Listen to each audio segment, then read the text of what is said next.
A quiet welcome to Restful Historian. Tonight, we embark on a unique voyage, one that spans millennia and cradles you in the quiet grandeur of one of the most enduring civilizations the world has ever known. Imagine drifting gently, like a silent felucca upon the calm waters of the timeless Nile, as we journey through the captivating saga of ancient Egypt. For the next 2 hours, we'll delve into the very heart of this extraordinary land, exploring its mysteries, its monumental achievements, its profound spirituality, and the lives of its people, from the earliest dynasties to its eventual absorption into larger empires. So, let your mind drift, your breath deepen, and allow the ancient whispers of the pharaohs, the desert winds over colossal pyramids, and the gentle lapping of the Nile to guide you. This is a story of enduring power, breathtaking beauty, and a wisdom that echoed through the sands of time for thousands of years. So, find your most comfortable space. Close your eyes and immerse yourself into the timeless journey of ancient Egypt. From the scattered, semi-nomadic communities and the nascent chiefdoms of the vast pre-dynastic age, a truly remarkable and profound transformation began to unfold across the fertile ribbon of the Nile Valley. Imagine, dear listener, a gradual drawing together, a slow, deliberate merging of aspirations, cultural practices, and ultimately, vast territories along the elongated, life-giving artery of the Nile River.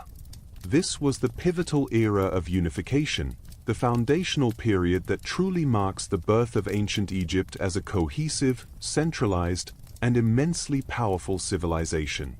We are now stepping, ever so gently, into what historians call the early dynastic period, an epoch roughly spanning from around 3100 to 2686 BCE, encompassing the reigns of the first and second dynasties. This was the crucible where the very essence of Egyptian statehood was forged. Before this grand unification, the Nile Valley existed, in essence, as two distinct and often culturally disparate entities.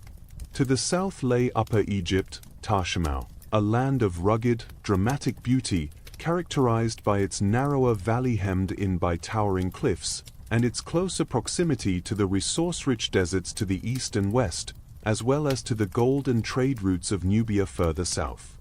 Its people were often depicted as hardy and resilient, deeply connected to the traditional ways.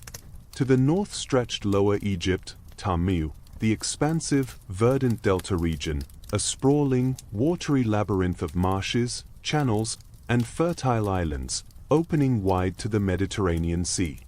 This region served as a vital gateway for trade and cultural exchange with the Near East. Each of these regions had developed its own unique cultural nuances, its own favored local deities and cult centers, its own specific administrative practices, and indeed, its own symbolic regalia. Upper Egypt's symbolic crown was the tall, conical, dazzling white crown, hedjet, often associated with the dry, mountainous lands and their determined spirit. Lower Egypt's was the distinctive, flat red crown, deshret, with its prominent coiled projection, signifying the rich, expansive marshlands and the open, welcoming nature of the delta.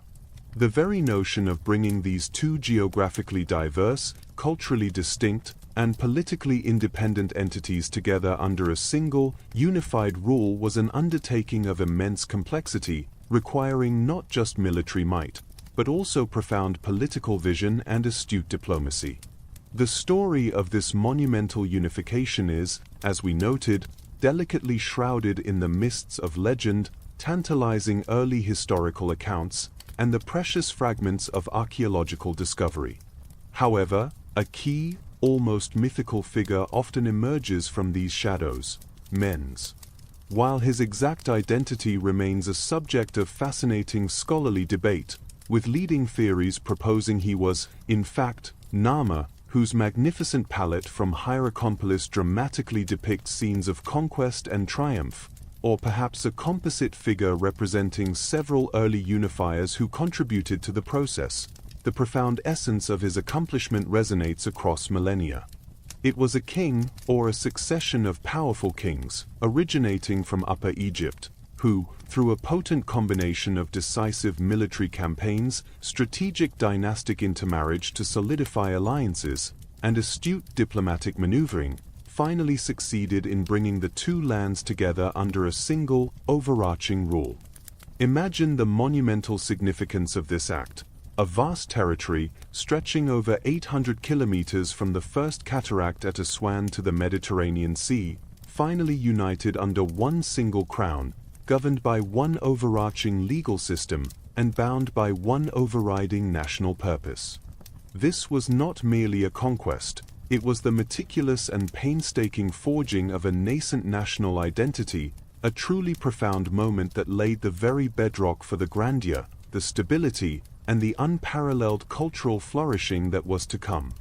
With this grand unification came the establishment of Memphis, a strategically vital and enduring city, traditionally believed to have been founded by Menes himself. Its location was meticulously chosen, situated near the crucial juncture where the narrow Nile Valley opens into the expansive delta, serving as a symbolic and practical bridge between the two lands. Envision this early capital, rising purposefully from the earth, its monumental white walls, likely referring to its striking whitewashed mud brick construction, gleaming resplendently under the intense Egyptian sun. Memphis quickly transcended its role as a mere royal residence. It swiftly became the administrative heart of the nascent state, a bustling, vibrant center where the first truly sophisticated and centralized government began to take shape. Here, the intricate bureaucracy that would manage the vast and complex resources of unified Egypt slowly but surely took root. Imagine countless dedicated scribes, highly educated and meticulous, diligently recording vast harvests, managing immense granaries filled with surplus grain, and tracking livestock across the kingdom. Picture diligent officials overseeing the intricate network of irrigation canals, so utterly vital to agricultural prosperity and the very survival of the population. And envision the methodical tax collectors, ensuring the consistent and equitable flow of wealth from the land and its people to the royal coffers, funding the burgeoning state. This intricate, well-organized administrative machinery was absolutely crucial for effectively controlling and sustaining such a vast, newly unified territory. The concept of kingship itself underwent a profound and transformative evolution during this foundational period. The king was no longer simply a local tribal leader or a powerful chieftain, albeit one with significant influence. He transcended mere mortal status. He became a divine figure, the living, breathing, earthly manifestation of Horus, the revered falcon god, whose watchful eye and protective wings symbolized divine authority over the land. Later, this profound belief would evolve to include the king as the literal son of Ra, the mighty sun god, whose daily journey across the sky mirrored the king's overarching power and his role in maintaining cosmic order. This divine kingship was not just a title or a political claim, it was the sacred, indispensable cornerstone of Egyptian society, religion, and governance.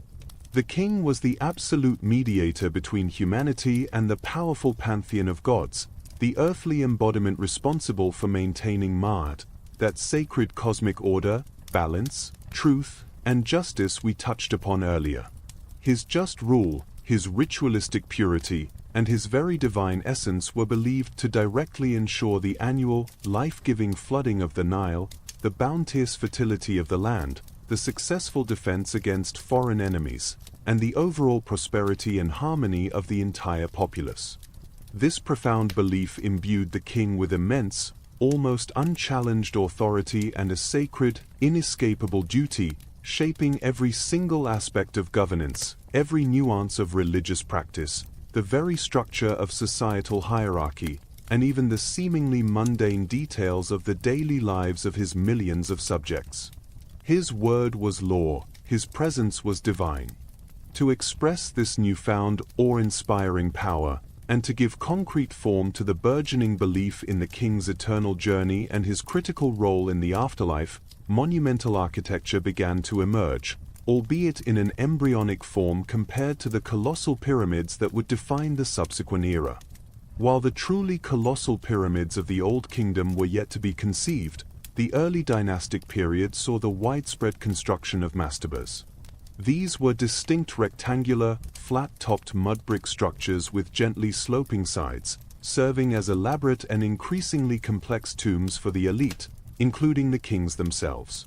These structures, particularly at significant royal burial sites like Abydos, which served as the traditional ancestral burial ground for many of the earliest kings, and Saqqara, where some of the largest and most complex early dynastic mastabas have been discovered, were far more than simple burial places. They were powerful statements of burgeoning royal power, tangible expressions of a sophisticated belief in an enduring afterlife for the deceased ruler, ensuring their continued protection and guidance for the living realm.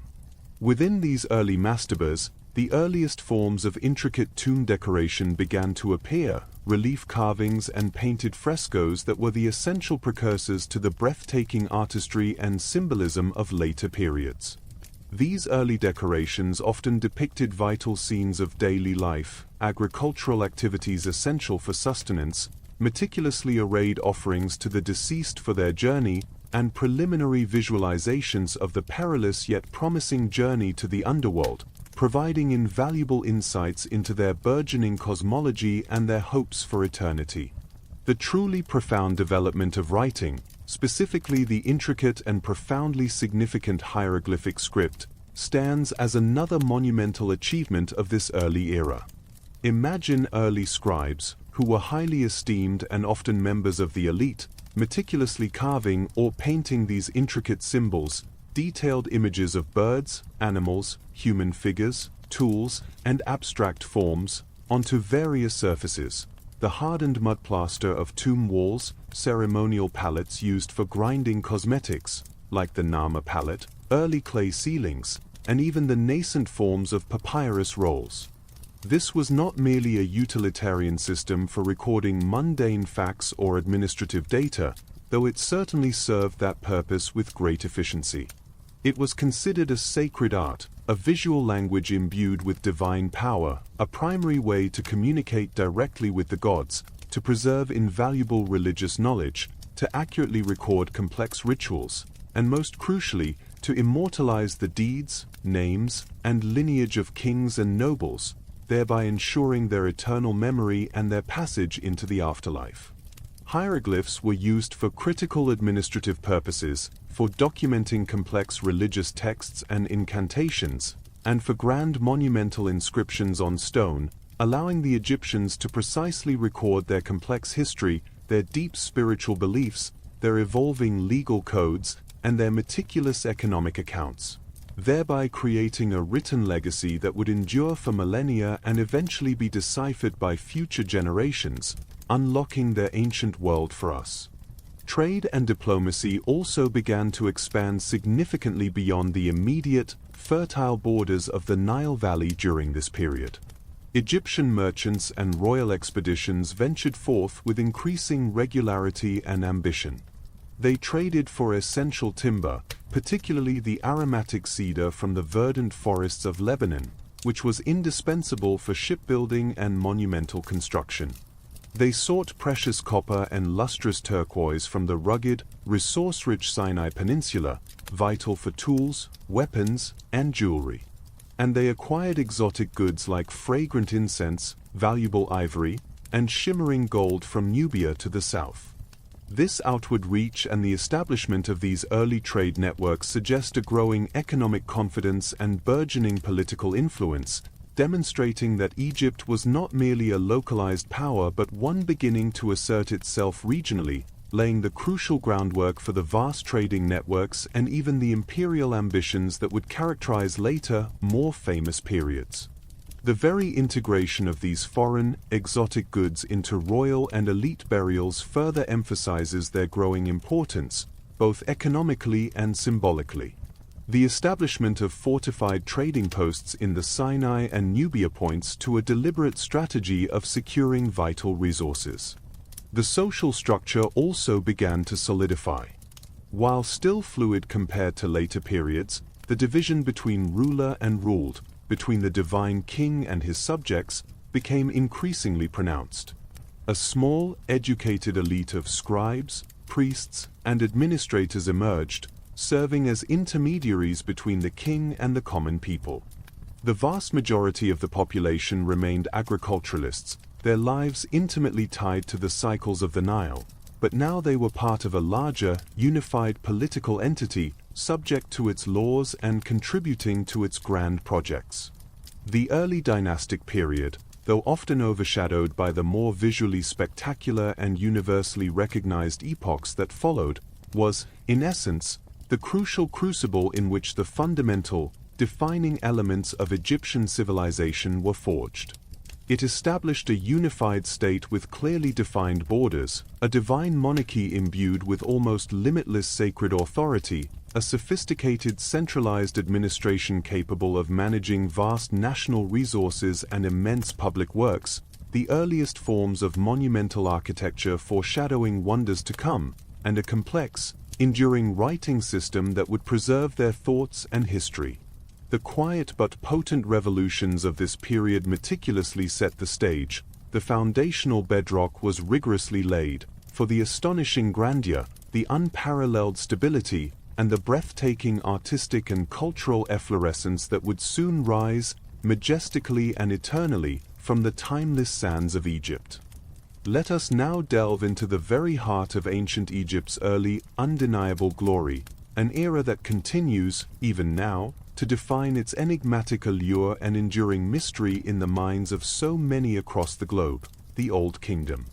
Spanning roughly from 2686 to 2181 BCE, and encompassing the influential third through the remarkable six dynasties, this profound period is universally revered as the Age of Pyramids, or, perhaps more accurately, the Age of Pyramid Builders. It was a time when the profound and revolutionary concept of divine kingship reached its absolute zenith, manifesting in colossal, awe-inspiring monuments that were far more than mere tombs.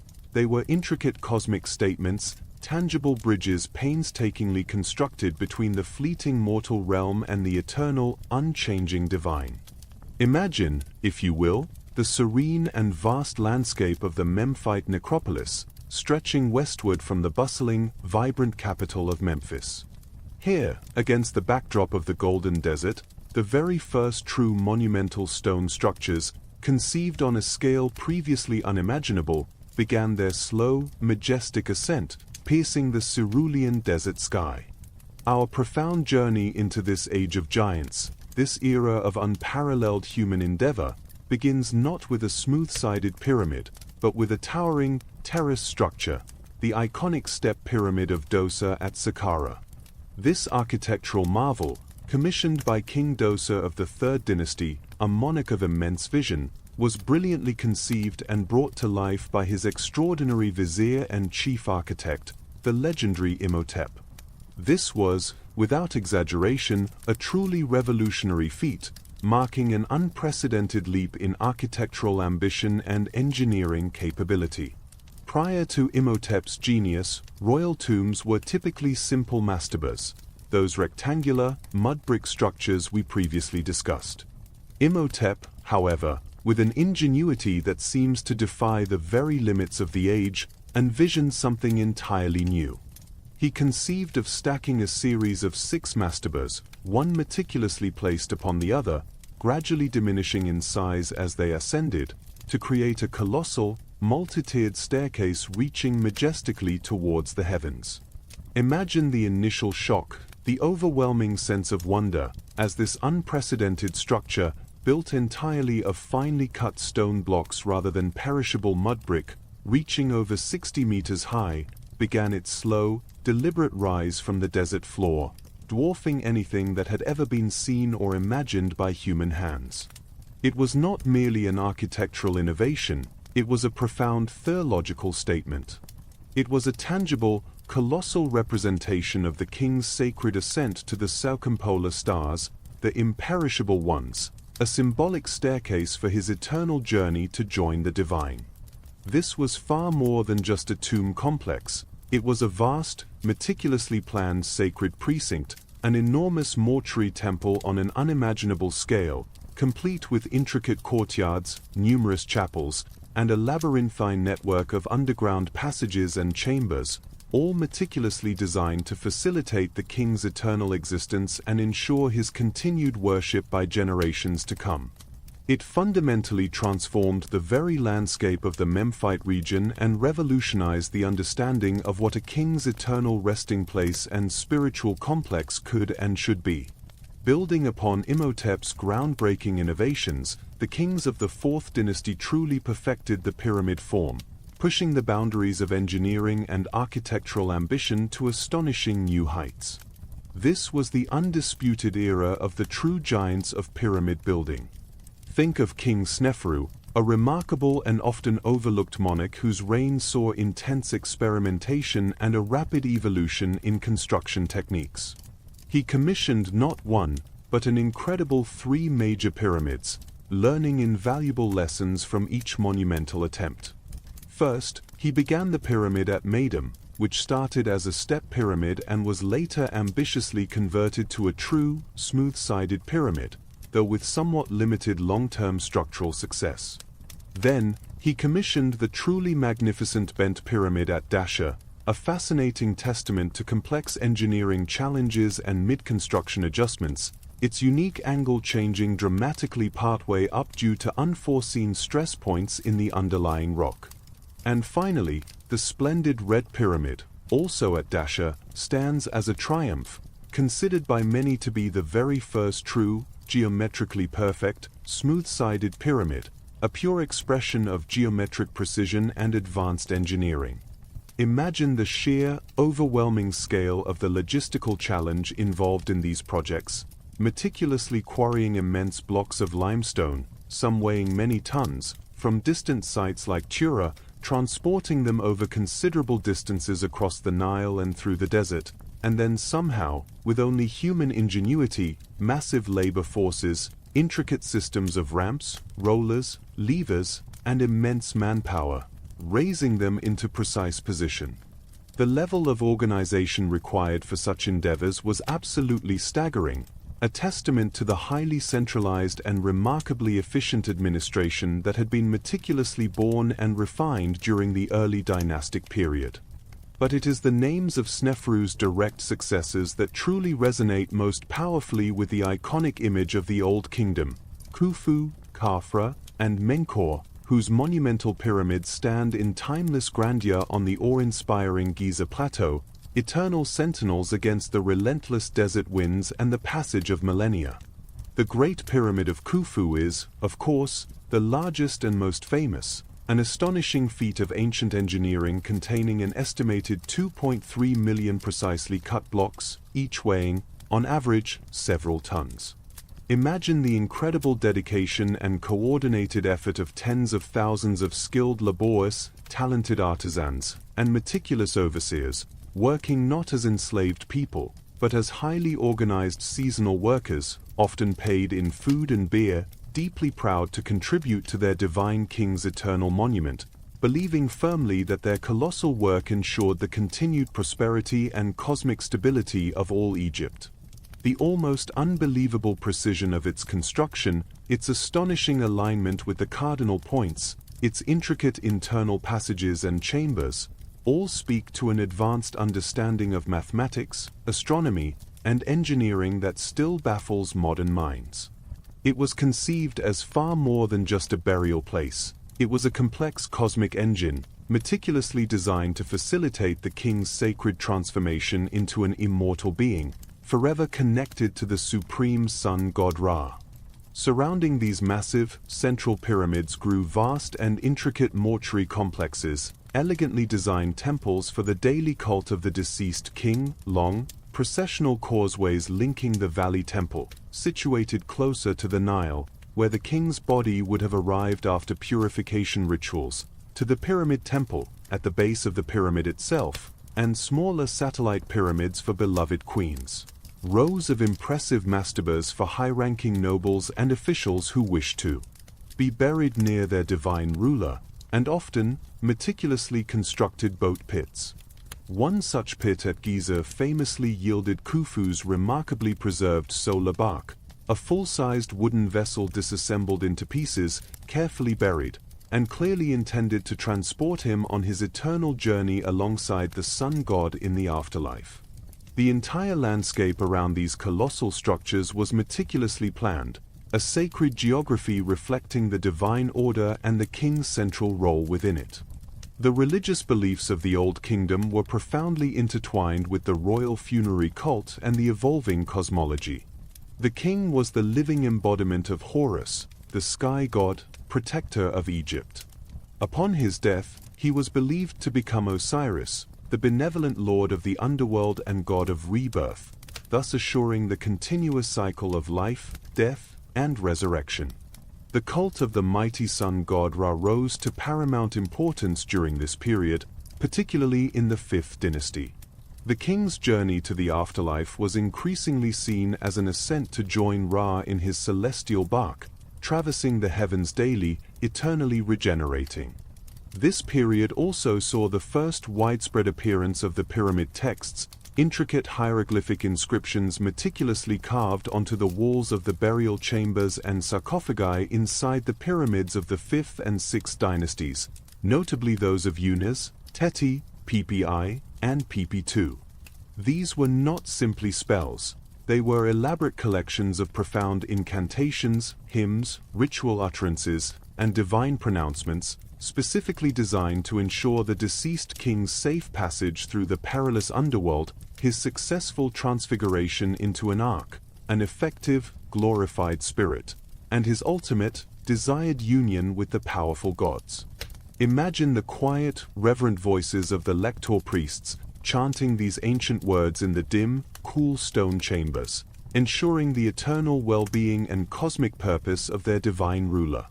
Beyond the monumental and breathtaking architecture, the Old Kingdom was also a time of significant and lasting cultural and administrative development. The state administration, firmly centralized in Memphis, became incredibly sophisticated and hierarchical. The vizier, the king's chief minister and often a royal family member, wielded immense power, overseeing virtually all aspects of government, from the meticulous administration of justice and the management of the royal treasury to the monumental public works projects and the defense of the kingdom's borders. Egypt was intricately divided into numerous administrative districts called nomes, each with its own local governor or nomarch, but all firmly and unquestionably under the central authority and direct supervision of the king and his vizier. This strong, centralized control was absolutely essential for marshalling the vast human and material resources required for the unprecedented pyramid-building projects. Artistic conventions also solidified during this period, establishing the foundational principles that would guide Egyptian art for millennia. The distinctive style of Egyptian art, characterized by its strict adherence to canonical forms, its striking frontality in human depiction, its composite views, showing body parts from their most recognizable angle, like a profile head on a frontal body, and its overwhelming emphasis on permanence, timelessness, and idealized perfection, was largely established and perfected in the Old Kingdom.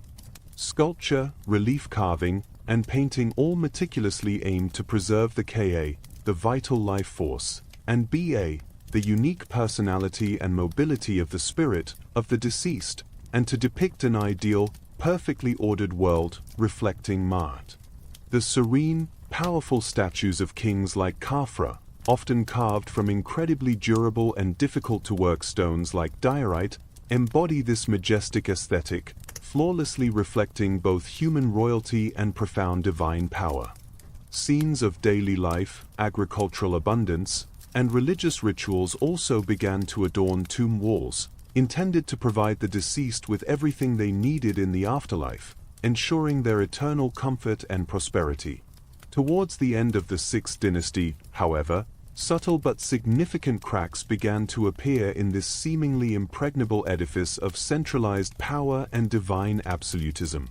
The increasing longevity and growing autonomy of the nomarchs, who were progressively granted hereditary positions and accumulated considerable wealth, land, and local influence in their respective regions, began to gradually erode the king's once absolute authority.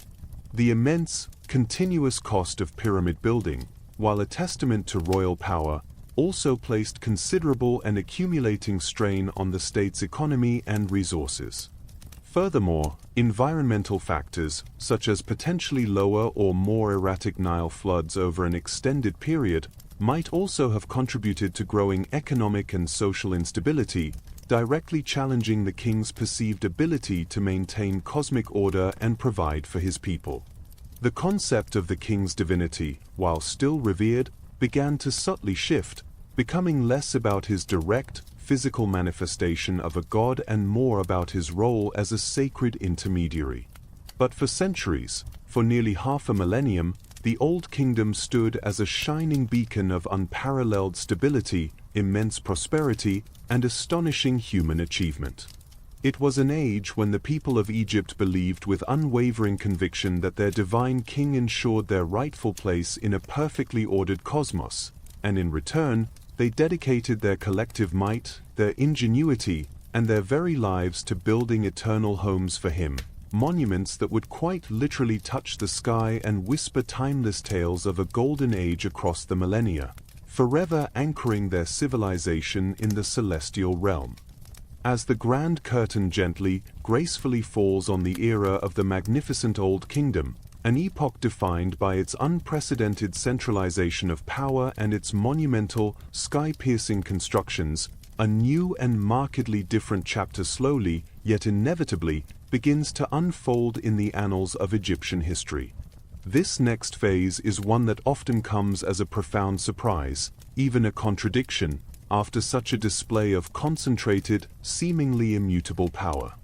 We are now entering what historians term the First Intermediate Period, a fascinating, deeply human, and at times considerably challenging epoch spanning approximately 2181 to 2055 BCE, immediately following the end of the powerful Sixth Dynasty. This was not a sudden collapse, but rather a gradual, almost imperceptible erosion of the powerful, centralized authority of the pharaoh, which slowly but surely gave way to a period of pronounced decentralization, burgeoning regional autonomy, and, in certain instances, considerable internal strife and localized conflict. Imagine, if you will, the once vast and seemingly omnipotent administrative machinery of Memphis, which had been so remarkably efficient in marshalling the immense resources of an entire nation for its grand projects, slowly and inexorably beginning to unravel. The long and exceptionally stable, indeed almost unimaginably lengthy, reign of King Pipi II, stretching for over 90 years, a lifespan virtually unheard of in the ancient world, inadvertently contributed significantly to this gradual decline. As the venerated king grew incredibly old, and perhaps increasingly detached from the day-to-day realities of governing such a vast realm, the inherent power and local influence of the regional governors, the venerable nomarchs, who had already successfully gained hereditary rights to their positions and accrued considerable wealth in their respective districts during the later phases of the Old Kingdom, continued to grow unchecked and unchallenged. These increasingly powerful nomarchs began to assert their independence, effectively ruling their nomes as semi-independent lords. They began to collect taxes for themselves, rather than remitting them entirely to the distant central treasury. They maintained their own growing local armies, capable of defending their territories and even challenging neighbors, and they began to construct their own elaborate, decorated tombs, mirroring royal practices, which visibly diminished the central authority's financial resources, military strength, and symbolic dominance. The fundamental concept of Ma'at, though still deeply revered in principle by all Egyptians, became increasingly difficult for a distant, aging king and a weakened central government to consistently enforce across a vast, now fragmented land. The pervasive economic strain, likely exacerbated by a series of potentially lower or more erratic Nile floods impacting agricultural yields over several critical decades, certainly contributed to the growing unrest and disillusionment. When the central government could no longer reliably distribute vital food supplies to areas facing localized shortages, or adequately protect essential trade routes from brigandage or rival nomarchs, local strongmen and independent leaders inevitably emerged to fill the power vacuum. Imagine a vast mosaic of independent or semi-independent principalities along the winding ribbon of the Nile, each vying for crucial resources, asserting its own burgeoning authority, and often engaging in localized skirmishes. Communication across the kingdom became sporadic and unreliable, vital trade routes became less secure, and local famines, once effectively managed and mitigated by a unified, resourceful state, became more frequent and tragically severe. While it would be an exaggeration to characterize the entire period as one of complete chaos or widespread anarchy, indeed, many regions maintained a semblance of order under their local rulers, it was certainly a prolonged time of intense internal competition, regional rivalries, and a profound, collective loss of the harmonious, unified order that had characterized the preceding Old Kingdom. There was no longer a single, universally recognized pharaoh whose divine authority was accepted by all. Instead, there was often a succession of short-lived rulers attempting to assert nominal control from Memphis, while the real, tangible power lay firmly in the hands of the increasingly powerful nomarchs of emerging centers like Heracleopolis, in Middle Egypt, and, crucially, Thebes, in Upper Egypt. However, even amidst this political fragmentation and economic uncertainty, something truly remarkable occurred, a testament to the enduring creativity of the Egyptian spirit. Art and literature, no longer solely dictated by the rigid conventions and tastes of the royal court in Memphis, began to flourish in the provinces. Local artistic styles emerged, often more vibrant, more expressive, and less constrained by the strict, formalized canons of the Old Kingdom. We see a greater realism in some private tomb paintings and sculptures, reflecting the varied lives of the provincial elite. Literature, too, took on a profoundly different, often more pessimistic and reflective tone, moving away from the purely celebratory royal inscriptions. It explored universal themes of human suffering, profound injustice, the painful transience of life, and the existential anxieties of a fragmented world. Poignant works like the Instructions for King Merica and the Lamentations of Ipua are invaluable documents from this time, providing a rare, unfiltered glimpse into the social and psychological upheavals, the desperation, and the moral questions that permeated a society grappling with profound and unsettling change. These texts reveal a deep longing for the return of Ma'at, for order and justice. But the inherent, deeply ingrained desire for order, for cosmic balance, for Ma'at, was too fundamental to the Egyptian psyche to remain suppressed indefinitely. From the south, specifically from the powerful and ambitious nomarchs of Thebes, modern Luxor, a new and unifying force began its slow, inevitable rise.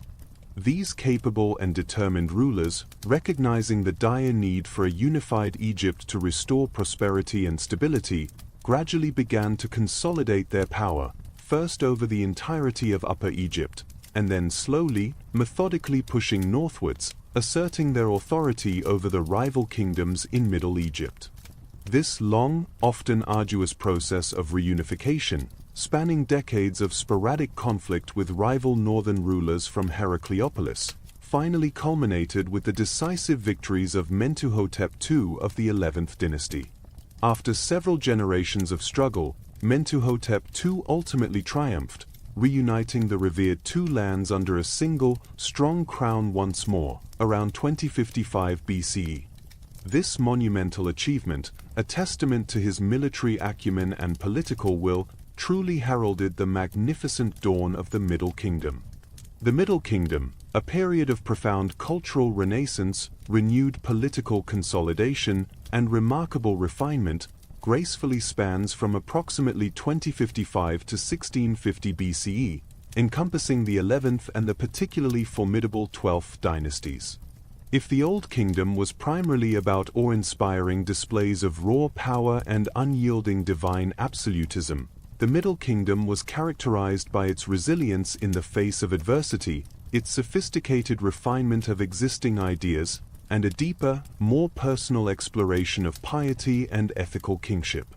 It was a time of rebuilding, both literally and figuratively. Imagine the new capital established at Itjatoi, meaning Caesar of the two lands, a strategically astute choice located closer to the heart of Egypt, near the fertile Fayum oasis, rather than the traditional northern seat of Memphis. This choice itself indicated a deliberate shift in the pharaonic focus, from the delta edge to a more central, easily defendable location, reflecting the lessons learned from the previous period of fragmentation. This new wave of pharaohs, acutely aware of the disunity and internal struggles that had preceded them, focused intensely on internal stability, effective economic governance, and the well-being of their subjects. They were less often portrayed as distant, inaccessible gods of absolute power, and more as benevolent, responsible shepherds of their people, embodying justice, order, and care. Their royal portraits, particularly those of the 12th dynasty, often depict them with a thoughtful, even slightly weary, realism, sometimes showing lines of age and concern, reflecting the immense burdens and responsibilities of kingship and the profound lessons learned from the chaos of the first intermediate period. This was a king who understood struggle and empathy. The Middle Kingdom saw an incredible flourishing of arts and literature, often considered the classical age of Egyptian culture. Literary masterpieces, profound and enduring, emerged from this era. Works like The Story of Sinew, a rich narrative exploring themes of exile, identity, and return, The Tale of the Shipwrecked Sailor, an allegorical journey of resilience, and The Eloquent Peasant, a powerful plea for justice, all showcase complex narratives, deep psychological depth, and nuanced moral dilemmas. These texts were not just entertainment, they served as moral guides and reflections on the human condition. Hieroglyphic script itself became more refined and standardized, evolving into what is known as Middle Egyptian, which became the classical, normative form for centuries, used in literary, religious, and monumental texts well into later periods, much like Latin for the Romans. Private tombs, now more common for wealthy commoners and not just royalty, became significant repositories for increasingly elaborate funerary texts, known as the coffin texts. These intricate magical spells, often meticulously painted directly onto the wooden coffins themselves, offered a profound democratization of the afterlife, allowing not just kings, but also wealthy individuals, nobles, officials, and even some prosperous commoners, to aspire to eternal life and a blessed union with Osiris. This marked a monumental theological shift, making the afterlife more broadly attainable and personal. Economically, the Middle Kingdom was a period of immense and purposeful prosperity, carefully managed and strategically expanded. Pharaohs, particularly those of the formidable 12th dynasty like the brilliant Senusret III and the visionary Amenemhat III, undertook incredibly ambitious public works projects that went beyond mere monumental display. Their focus was firmly on infrastructure and agricultural expansion. Imagine vast and ingenious irrigation schemes, especially in the incredibly fertile Fayum region, where large-scale land reclamation projects transformed marshes into productive farmland, significantly increasing agricultural output and supporting a larger population. Elaborate networks of strong fortresses were strategically built and maintained to secure the southern borders, particularly in resource-rich Nubia, which was a vital source of gold, timber, and other valuable commodities. Consistent and firm control over Nubia became absolutely crucial for the Egyptian economy, ensuring a steady flow of tribute and securing vital trade routes. The military was also thoroughly reorganized and significantly strengthened during this period. Its primary purpose, however, was not initially for aggressive, large-scale conquest, though expansion did occur, but primarily for robust defensive purposes, securing the kingdom's borders, and crucially, protecting those vital trade routes both within and outside Egypt. Well-organized expeditions were regularly sent to the rugged Sinai Peninsula for precious turquoise and essential copper, and daring voyages were undertaken to the fabled land of Punt, likely on the Horn of Africa, for exotic incense, myrrh, and rare animals, indicating a powerful resurgent confidence, impressive logistical capability, and a far-reaching economic and diplomatic reach. The religious landscape also continued its evolution and deepening. While the cult of Ra, the sun god, remained important, the cult of Osiris, the god of the underworld, rebirth, and eternal life, gained even greater and more widespread prominence. His powerful story of death, dismemberment, and miraculous resurrection, symbolizing the triumph of order over chaos, resonated profoundly with the collective experience of the First Intermediate Period, offering a potent message of hope, renewal, and the promise of order inevitably returning after chaos. The annual Osiris festival at Abydos, his mythical burial place, became a major national pilgrimage event, demonstrating the widespread and fervent devotion to him across all social strata. Personal piety grew, with individuals feeling a more direct relationship with the gods, not just through the king. The Middle Kingdom was, in many profound ways, a more introspective, pragmatic, and refined civilization than its grand predecessor. It learned deeply from the painful lessons of disunity and fragmentation, valuing strong, yet accessible and responsible leadership. Its pharaohs sought to maintain and perpetuate order not solely through the overwhelming display of divine power through immense, singular monuments, but through effective governance, strategic resource management, and a genuine concern for the welfare of their people. While pyramids were still built during this era, such as those at Hawara and Lahan, they were generally smaller in scale compared to Giza, often constructed with more economical mud brick cores, and focused more on complex internal passages, elaborate security measures, and integrated mortuary temple complexes rather than sheer external size. Their focus had subtly but decisively shifted from outward displays of absolute power to internal resilience, careful management, and a deeper, more personal engagement with the spiritual lives and aspirations of their people. This period stands as a monumental testament to Egypt's remarkable capacity for renewal, for finding harmony after discord, for rebuilding and refining its core identity in the face of profound adversity. It meticulously laid the groundwork for future glories, carrying forward the very essence of Egyptian civilization through times of both immense challenge and truly remarkable resurgence, proving its enduring spirit.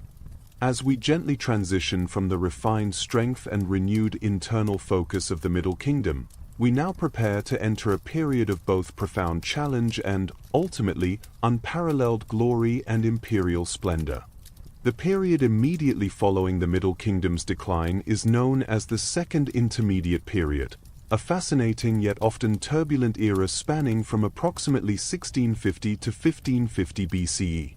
This was a time of internal political fragmentation and, crucially, a significant influx of foreign influence, which ultimately paved the way for the astonishing emergence of one of Egypt's most magnificent and defining epochs, the New Kingdom. Imagine, for a time, a subtle but persistent weakening of the central authority that had so carefully rebuilt Egypt during the Middle Kingdom. Despite its impressive resilience and focus on internal stability, the 11th and 12th dynasties, over centuries, eventually succumbed to a familiar pattern: internal strife among competing factions, and crucially, growing external pressures on its borders. It was from the northeast, from the fertile lands of the Levant, that a powerful and influential people known to the Egyptians as the Hyksos, meaning rulers of foreign lands, gradually began to infiltrate and eventually dominate the rich delta region of Lower Egypt. Their exact origins and ethnic composition remain debated by scholars, but they were likely a diverse mix of Semitic groups, migrating southwards from Syria-Palestine, bringing with them new technologies and cultural practices. Unlike previous, more fleeting interactions with foreign peoples, this was a more sustained, pervasive, and, eventually, politically dominant presence. The Hyksos established their capital at Avaris, in the eastern delta, and for over a century, they effectively ruled much of Lower Egypt, extending their influence southwards. while their rule, viewed through the lens of later Egyptian nationalist accounts, is often portrayed quite negatively as a period of barbarian invasion and oppression, archaeological evidence suggests a more nuanced reality. The Hyksos rapidly adopted many Egyptian customs, including hieroglyphic writing, elements of Egyptian religion, and pharaonic titles.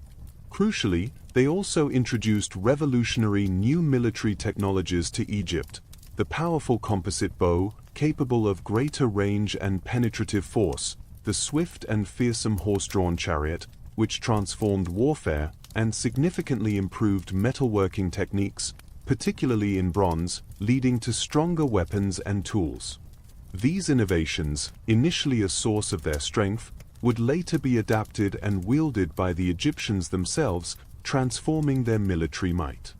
However, regardless of the nuances, the very presence of foreign rulers on Egyptian soil was perceived by many native Egyptians, especially those in the south, as a profound humiliation, a severe disruption of Ma'at, the divine order that defined their world.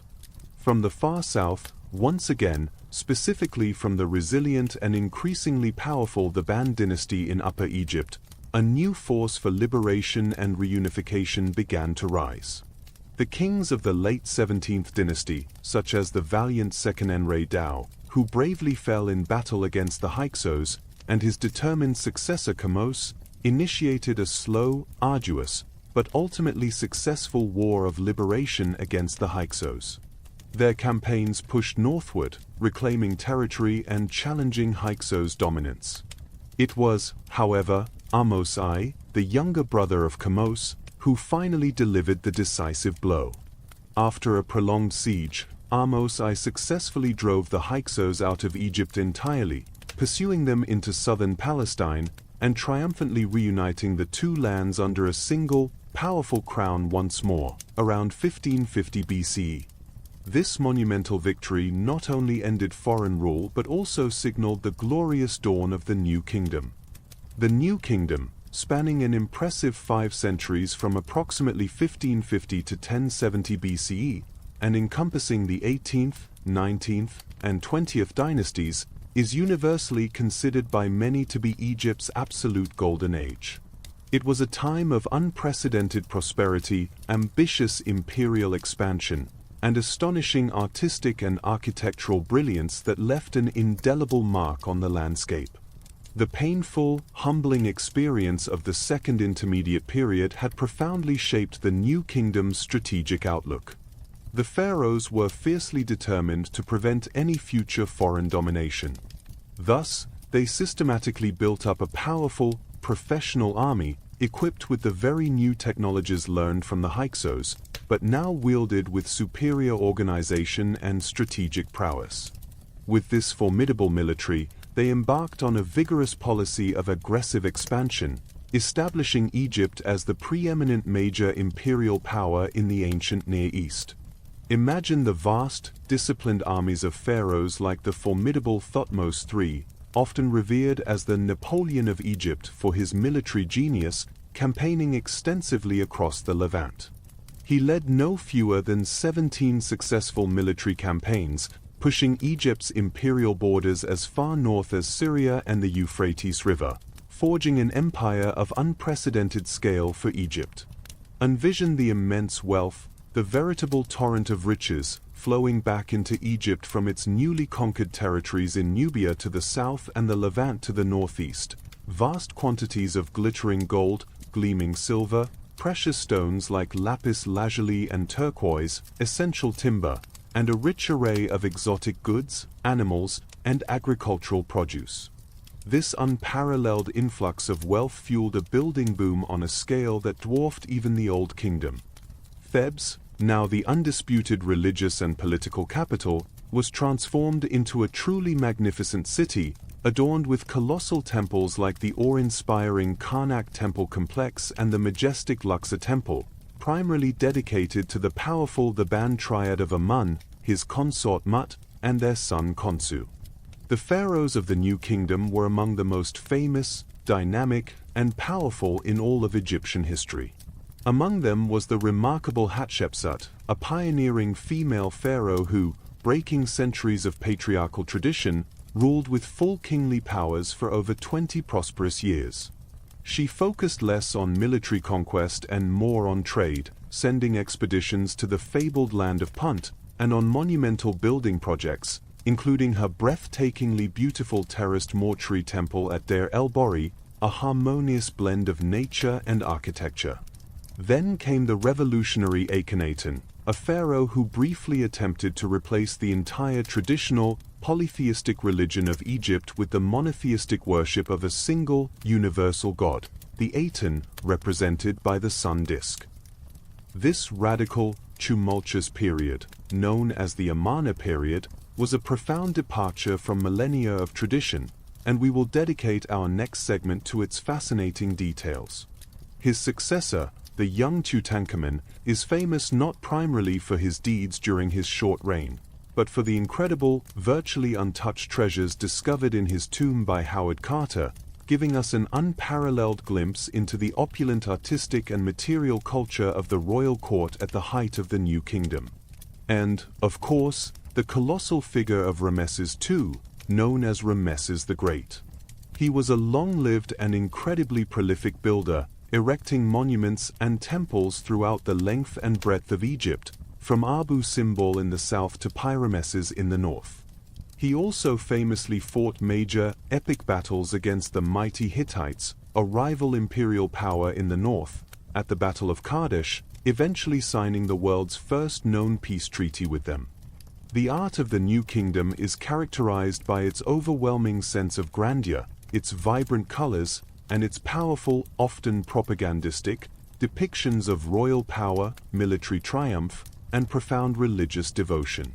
Temples were no longer just places of quiet worship, they were immense architectural statements of imperial might, adorned with colossal statues of pharaohs seated or striding forth, intricate reliefs depicting divine offerings and victorious battles, and towering obelisks reaching towards the heavens.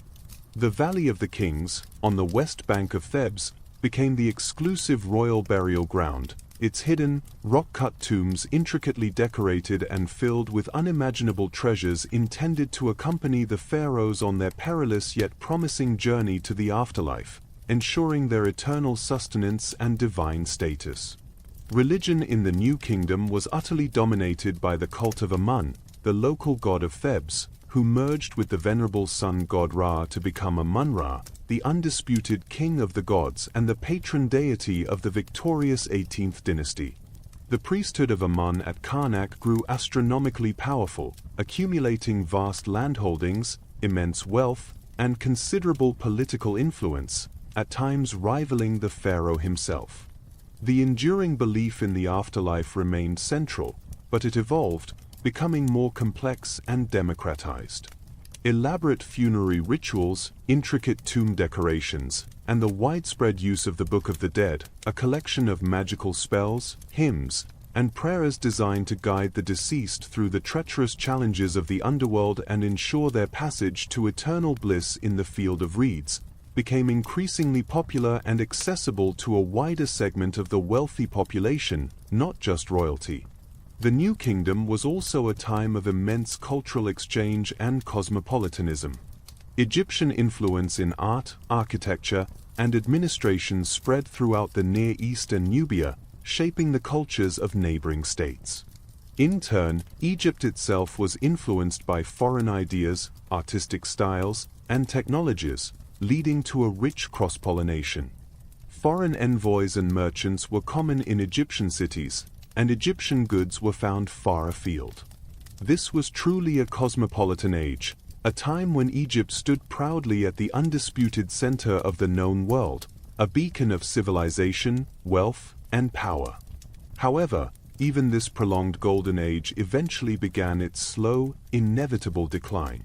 Towards the end of the 20th dynasty, internal strife intensified. The growing power of the Amun priesthood became a source of political instability and persistent external threats, particularly the mysterious Sea Peoples, who brought widespread destruction to the eastern Mediterranean, gradually weakened the kingdom. By the very end of the 20th dynasty, around 1070 BC, Egypt had largely lost its vast empire, its coffers were depleted, and it was once again entering a period of political division and reduced international standing, setting the stage for the next phase of its long history. But for over 4 centuries, the new kingdom shone with unparalleled brilliance, a testament to Egypt's enduring strength, its remarkable ability to adapt, innovate, and conquer, and its truly unparalleled artistic, architectural, and cultural achievements that continue to captivate us today. As we gently, almost imperceptibly, pivot from the vast imperial grandeur of the new kingdom into one of the most truly unique, intriguing, and indeed, profoundly perplexing chapters of all ancient Egyptian history. We are now preparing to step into the quiet, yet surprisingly radical, world of the Amarna period, a brief but intensely impactful interlude that stands as a stark, almost rebellious anomaly in the long, remarkably consistent history of dynastic Egypt. This fascinating era, spanning roughly from 1353 to 1336 BC, unfolds entirely within the latter part of the 18th dynasty and is almost singularly defined by the reign of one extraordinary, revolutionary, and deeply controversial pharaoh, Akhenaten, who was originally known by his birth name Amenhotep IV. Imagine, if you will, a civilization that, for literally thousands of years, had been profoundly rooted in a rich, intricate, and deeply revered pantheon of gods and goddesses. Each deity within this vast cosmology had their own meticulously maintained temples, their powerful, hereditary priesthoods, their specific, time-honored rituals, and their dedicated festivals, all woven seamlessly into the fabric of daily life. The dominant deity of the flourishing New Kingdom, as we discussed in our previous segment, was the immensely powerful Amun-Ra, whose colossal temple complex at Karnak was the largest religious edifice in the world, and whose influential priesthood at Thebes wielded immense political and economic power, often rivaling that of the pharaoh himself. Now, picture a young pharaoh, barely established on the throne, who dared not just to subtly reform, but to radically, almost violently, challenge and dismantle this deeply entrenched religious system, not through gradual evolution, but through an abrupt and unprecedented revolution from above. Akhenaten, driven by an intense, singular, and seemingly personal devotion, began his reign by gradually, then rapidly, promoting the worship of a single, supreme, and universal deity, the Aten. The Aten was not a traditional anthropomorphic god, but was represented in a strikingly abstract manner by the visible disk of the sun itself and its myriad life-giving rays, often depicted ending in hands that offered the Ankh, the symbol of life, to the royal family. This was far more than merely elevating one god above others within the existing pantheon. It was, in its very essence, a profound and audacious attempt at monotheism, or at the very least, a strict henotheism where other gods were utterly marginalized and eventually suppressed. This concept was utterly alien, even heretical, to the traditionally polytheistic Egyptians, who understood their world through a rich tapestry of divine forces. The Aten was proclaimed not just a god, but the sole creator and sustainer of the entire universe, the source of all life and light, and Akhenaten vehemently declared himself to be the Aten's only legitimate prophet, its direct son, and the indispensable intermediary between humanity and this singular, supreme divine force. He then proceeded to systematically and relentlessly suppress the worship of all other traditional gods, particularly targeting the omnipresent and immensely popular cult of Amun-Ra. Imagine the shock, the dismay, and the fierce, silent resistance from the powerful Amun priesthood, whose ancient temples were suddenly closed, their colossal statues defaced, their vast landholdings and immense accumulated wealth confiscated by the crown, and their very existence threatened. Public holidays and festivals dedicated to other deities were abolished. This was not a minor adjustment. It was a complete overturning of a religious order that had provided cosmic stability and daily meaning for millennia. To further emphasize and physically manifest this radical break with sacred tradition, Akhenaten made an even bolder, almost unthinkable, step. He abandoned the ancient, hallowed religious capital of Thebes, the very heartland of the Amun cult, and embarked upon the unprecedented project of building an entirely new capital city from scratch in the pristine, untouched middle of the desert. This new, pristine city was dedicated solely and exclusively to the Aten. This chosen site, midway between Memphis and Thebes, was named Akheton, meaning horizon of the Aten, and is known to us today by its modern Arabic name, Amarna. Imagine the truly colossal undertaking. In just a few short years, a sprawling, meticulously planned city miraculously rose from the untouched sands of the desert, a testament to Akhenaten's singular will and the mobilized resources of the kingdom. It was complete with grand royal palaces, efficient administrative buildings, bustling workshops, residential districts, and most notably, vast, revolutionary Aten temples that were open to the unencumbered sky. These temples contrasted sharply with the traditional, roofed, and dimly lit sanctuaries of conventional Egyptian temples, which were designed to guard the sacred, hidden images of the gods from the profane gaze. The Aten temples, conversely, were designed to embrace the sun's direct light, celebrating its open, visible presence. The architecture and, even more strikingly, the art of Amarna were as revolutionary and distinct as the religion itself. Gone were the strict, idealized, and timeless canonical forms that had defined Egyptian art for centuries. Amarna art is strikingly naturalistic, even deliberately exaggerated and distorted in some depictions, reflecting a bold new aesthetic. Akhenaten, his beautiful and influential great royal wife Nefertiti, and their many daughters were often depicted with elongated heads, slender, almost spindly limbs, narrow shoulders, and surprisingly, even sagging bellies and wide hips, contrasting sharply with the athletic, idealized forms of earlier pharaohs. They were also frequently shown in intimate, informal, and surprisingly tender poses, kissing, playing with their children, or offering flowers to the Aten, a level of personal detail unprecedented in royal art. These portrayals, while undoubtedly unusual and even shocking to traditional Egyptian eyes, were not random. They conveyed a new sense of dynamic reality, a direct and personal connection to the Aten, and perhaps an attempt to humanize the divine king. Nefertiti herself seems to have played a uniquely significant and unprecedented role, depicted almost as an equal partner in the religious reforms, sometimes even shown smiting Egypt's enemies in a traditional kingly pose, reflecting her profound influence and perhaps even her theological authority. However, despite its radical vision and artistic beauty, this religious revolution was fundamentally imposed from above, seemingly without widespread popular support or deeper theological roots among the common people. It remained largely a cult of the king and his god, not a broadly adopted faith that permeated all levels of society. The vast majority of Egyptians, deeply conservative in their religious beliefs, likely continued their traditional worship in secret, holding on to their ancestral gods. While Akhenaten was intensely consumed by his revolutionary religious reforms and the building of his new city, the essential machinery of internal administration and, crucially, Egypt's vital foreign policy suffered considerably.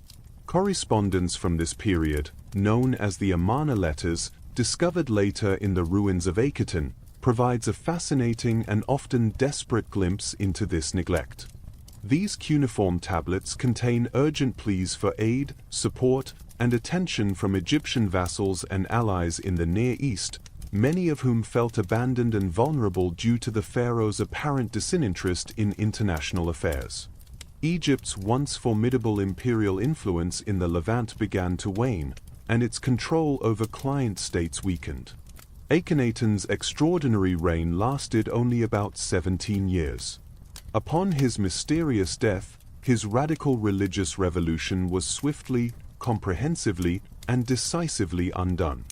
His immediate successors, the ephemeral Smenkhka, who may have been a co-regent or a very short-lived successor, and then the young, perhaps reluctant, Tutankhamun, who was originally born Tutankhaten, meaning living image of the Aten, quickly and thoroughly reversed the Atenist reforms. Imagine the profound sense of relief that must have swept through the powerful traditional priesthood of Amun and a significant portion of the general populace as the old gods were ceremonially restored to their rightful prominence, with Amun-Ra once again reigning supreme as the king of the gods. Thebes was re-established as the primary religious and administrative capital, and the temples of Amun, which had been desecrated and neglected, were lavishly restored, reopened, and endowed with even greater wealth and resources. Tutankhamun's very name change, from Tutankhaten to Tutankhamun, living image of Amun, was a profoundly symbolic and public act of restoration, a clear repudiation of his father's radical vision. The memory of Akhenaten and the entire Amarna period was systematically and rigorously purged from official records and monuments. His royal name and the names of the Aten were meticulously chiseled out of monuments across Egypt. His revolutionary temples were methodically dismantled, their stone blocks reused as fill in later constructions, and his magnificent city of Akhenaten was abandoned to the harsh desert winds and rapidly fell into ruin, becoming a ghost city. Akhenaten himself was later officially referred to in royal annals not by name, but by scathing epithets such as the enemy or that criminal of Akhenaten. This deliberate act of damnatio memoriae, the condemnation of memory, a systematic erasure from history, was so complete and effective that for centuries, Akhenaten was largely forgotten, his radical experiment a mere whisper in the winds of time, only to be dramatically rediscovered in the modern era through painstaking archaeological excavation in the late 19th and early 20th centuries. The Amarna period, though remarkably brief in the grand sweep of Egyptian history, left an undeniable and lasting legacy. It vividly demonstrated the immense, albeit ultimately limited, power a pharaoh could, theoretically, wield over the deeply ingrained religious practices and beliefs of his people. It produced a distinctive, revolutionary, and truly beautiful artistic style that, even after its official suppression, subtly influenced later Egyptian art, introducing a touch more naturalism and fluidity into established conventions. And perhaps most significantly, it stands as a fascinating, if ultimately unsuccessful, attempt to redefine the very essence of Egyptian spirituality, a unique moment of attempted monotheism in an otherwise consistently and profoundly polytheistic civilization. It was a testament to one king's singular, unwavering vision, but also to the profound resilience, the deep-seated conservatism, and the enduring traditionalism of Egyptian religious tradition and societal norms. As we gently, almost imperceptibly, pivot from the vibrant, imperial heights of the glorious New Kingdom and the intriguing, albeit brief, interlude of Akhenaten's radical religious revolution, we now prepare to step into a prolonged, often challenging, and profoundly complex phase of ancient Egyptian history known as the Late Period. This vast epoch, stretching approximately from 1070 BCE to 332 BCE, a formidable span of over 7 centuries, encompasses the 21st through the 31st dynasties. It was a time marked not by monolithic power, but by significant internal political fragmentation, recurring periods of foreign domination by a succession of formidable empires, economic shifts that reshaped its very landscape, and yet, paradoxically and most remarkably, also by astonishing bursts of Egyptian resilience, profound cultural revival, and an almost unparalleled capacity for adaptation in the face of rapidly changing geopolitical realities across the entire ancient world. Imagine, initially, a slow, almost imperceptible erosion of the hyper-centralized, seemingly immutable power that had so effectively defined the New Kingdom. Following the long and storied reign of Ramesses III, often considered the last truly great pharaoh of the 20th dynasty, a king who bravely faced the existential threat of the mysterious Sea Peoples and held the empire together for a time, Egypt gradually, yet inexorably, began to lose its vast foreign empire. The once mighty armies that had campaigned far into the Levant and deep into Nubia were either gradually withdrawn due to internal pressures, suffered increasing setbacks against rising regional powers, or simply became less effective in maintaining distant control over restive vassals. The immense wealth that had poured into Egypt as tribute from its now lost conquered territories, once the very lifeblood of its grand imperial projects and temple construction, began to dwindle significantly. Simultaneously, a critical internal power shift was occurring within Egypt itself. The considerable influence, landholdings, and sheer economic might of the high priests of Amun at Thebes continued to grow exponentially. They controlled vast temple estates, sometimes rivaling the crown itself in acreage, accumulated enormous personal and institutional wealth, and commanded significant military forces of their own, often acting as de facto independent rulers of Upper Egypt. This dynamic effectively divided the country. This growing schism, marked by competing interests between the religious and secular powers, led directly to the establishment of the 21st dynasty, often referred to as the Tanite dynasty. During this period, Egypt was formally, if not always violently, divided. Pharaohs ruled from the newly established, strategically located capital of Tanis in the northern delta, representing Lower Egypt, while the powerful, hereditary high priests of Amun held sway, effectively independently, from the ancient, sacred city of Thebes in the south, representing Upper Egypt.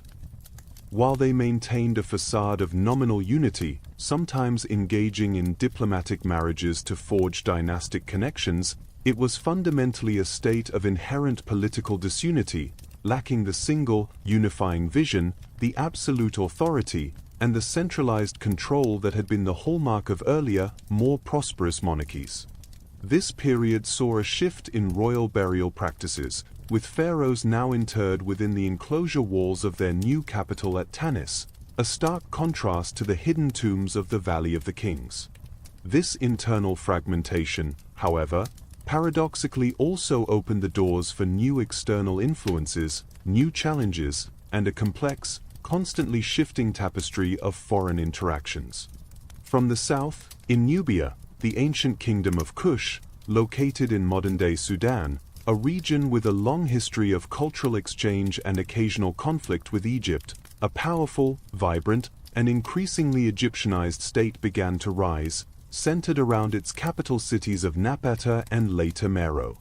These Nubian kings, who had long absorbed and revered Egyptian culture and religion, they worshipped Amun with deep devotion, adopted Egyptian hieroglyphic writing, and enthusiastically embraced pharaonic traditions, viewed themselves as the legitimate preservers of Ma'at and the true, pure inheritors of the pharaonic legacy, seeing the divided state of Egypt as having strayed from the proper path. Thus, we enter the remarkable period of the 25th dynasty, c. 747 to 656 BCE, often known as the Kushite dynasty or the Nubian dynasty. This was a truly unique time when all of Egypt was brought under the rule of Nubian pharaohs. Imagine the awe-inspiring figure of Pia, their first great king, leading a disciplined army northward from his sacred capital at Napata, systematically conquering all of Egypt, asserting his divine right to rule by virtue of his devotion to Amun. His successors, notably the valiant Taharqa, even famously confronted the mighty and terrifying Assyrian Empire, a new, formidable Mesopotamian superpower rising relentlessly and aggressively in the Near East. These Nubian pharaohs were not foreign oppressors in the typical sense. They were fierce traditionalists who saw themselves as restorers of Egypt's ancient glory. They meticulously restored neglected temples across Egypt, revived ancient religious rites and festivals that had fallen into disuse, and enthusiastically embraced and even elaborated upon traditional Egyptian art and architecture, often depicting themselves in a distinctly archaic style that deliberately evoked the grandeur and perceived purity of the Old and Middle Kingdoms. Their rule was a significant period of cultural and religious revival, a conscious and deliberate attempt to reconnect Egypt with its glorious past greatness and rectify what they perceived as spiritual and political decline. However, the relentless rise of the aggressive and ruthlessly efficient Assyrian Empire in Mesopotamia posed an existential, geopolitical threat to all the states of the Near East, including Egypt. These fierce, highly militarized Mesopotamian rulers, driven by ambitions to control lucrative trade routes to the Mediterranean and secure their western flank, repeatedly launched devastating invasions into Egypt, clashing directly with the Nubian pharaohs and their forces.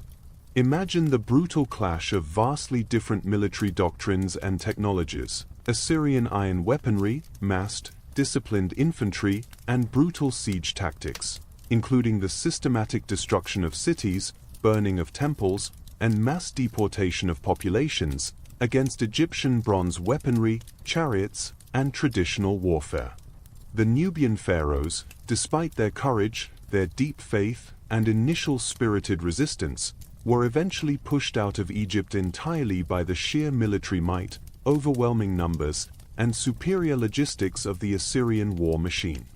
Their unified rule over Egypt effectively ended around 656 BCE, as Thebes itself was sacked, a devastating blow to Egyptian pride. Yet, Egypt, with its ancient soul, always possessed an incredible, almost miraculous, capacity for resilience and self-renewal. Following the eventual Assyrian withdrawal, prompted by their own internal struggles and the rising threat of Babylon, which left a power vacuum in Egypt, the 26th dynasty, c. 664 to 525 BCE, famously known as the Saita dynasty, emerged from the powerful and strategically important city of Sais in the western delta. These pharaohs, initially installed by the Assyrians as client rulers, proved remarkably shrewd and capable. They cleverly and skillfully asserted their independence as Assyrian power waned, establishing a new and prosperous period of Egyptian autonomy. This was a unique and highly deliberate period of intense archaism and conscious revival of Old Kingdom styles in art, administration, and even religious practice. Imagine dedicated artisans and meticulous scribes spending years in the vast temple libraries, carefully studying ancient monuments, painstakingly copying poses, elaborate hieroglyphic forms, and precise architectural principles from a distant, idealized golden age, attempting to recapture a perceived purity of form and belief. Prosperity significantly returned, fueled by a renewed focus on internal order, efficient administration, and robust maritime trade, particularly with the burgeoning Greek world in the Mediterranean. Greek merchants and mercenaries, attracted by Egypt's wealth and its pharaohs' need for soldiers, established thriving colonies and trading posts in the delta, such as the famous city of Naucratis, bringing new economic opportunities, valuable foreign goods, new technologies, like the hoplite phalanx, and significant cultural interactions. This influx, while beneficial economically, sometimes caused social and cultural tension with more traditional Egyptians who viewed foreigners with suspicion. The Saita pharaohs, like the resourceful Psamtik, who expelled remaining Assyrian garrisons, and the ambitious Necho II, who initiated a project to link the Nile with the Red Sea, rebuilt crucial canals, sponsored daring naval expeditions, including a possible circumnavigation of Africa reported by Herodotus, and made determined efforts to restore Egypt's standing on the international stage, albeit in a more constrained and competitive world than the glorious empire of the New Kingdom. But the relative independence and newfound prosperity of the Saita dynasty was ultimately short-lived, for a new, even more formidable, and vastly expansive power arose rapidly in the east, the immense Persian Achaemenid Empire, under its ambitious King Cyrus the Great and his successors. In 525 BCE, the Persian king Cambyses II, son of Cyrus, launched a decisive and overwhelming invasion of Egypt, culminating in the pivotal and tragic Battle of Pelusium, where the Egyptian forces were decisively defeated, partly due to Persian psychological warfare involving cats, which was sacred to Egyptians. Egypt then became a satrapy, province of the vast Persian Empire, a period spanning the 27th dynasty, the first Persian rule, and later intermittent periods of renewed Persian control. Imagine Egypt, a land of ancient, divine kings and millennia of self-rule, now ruled by foreign governors, satraps, appointed by a distant Persian monarch from his grand palaces at Susa or Persepolis. Persian taxation was often heavy, and while some Persian kings, like Darius I, attempted to legitimize their rule by adopting pharaonic titles, sponsoring temple building, like the temple at Hybis in the Kaga Oasis, and completing vital infrastructure projects, like a canal linking the Nile to the Red Sea, their presence was generally deeply resented by the Egyptians, who viewed them as conquerors, infidels, and disruptors of Ma'at. There were recurring periods of fierce rebellion and brief, hard-won periods of regained independence led by native Egyptian pharaohs, such as the 28th, 29th, and 30th dynasties, often supported by Greek mercenaries. Nectanebo II of the 30th dynasty, a particularly able military leader, was the last truly native Egyptian pharaoh, spending much of his energetic reign fortifying the delta against repeated Persian reconquest attempts, building grand temples, and even commissioning works of art, before ultimately being forced to flee in 343 BCE after the final Persian reconquest under Artaxerxes III. This marked the end of an unbroken line of native pharaohs for over 3 millennia. Throughout these many turbulent centuries of internal fragmentation, shifting alliances, and persistent foreign rule, the fundamental essence of Egyptian culture, its profound and enduring religion, its distinctive and highly symbolic art, its unique social structures, and its deeply ingrained way of life, displayed an astonishing and almost miraculous resilience. Despite external pressures and foreign overlords, temples continued to be built and lavishly decorated with traditional motifs, ancient gods continued to be worshipped with fervent devotion, and the scribal tradition maintained its unbroken link to the distant past, painstakingly copying ancient texts, preserving sacred knowledge, and adapting to new administrative needs. The Egyptians, though sometimes governed by outsiders, never fully abandoned their intrinsic identity. They absorbed foreign influences selectively, often subtly transforming them to fit their own established worldview, rather than being completely subsumed.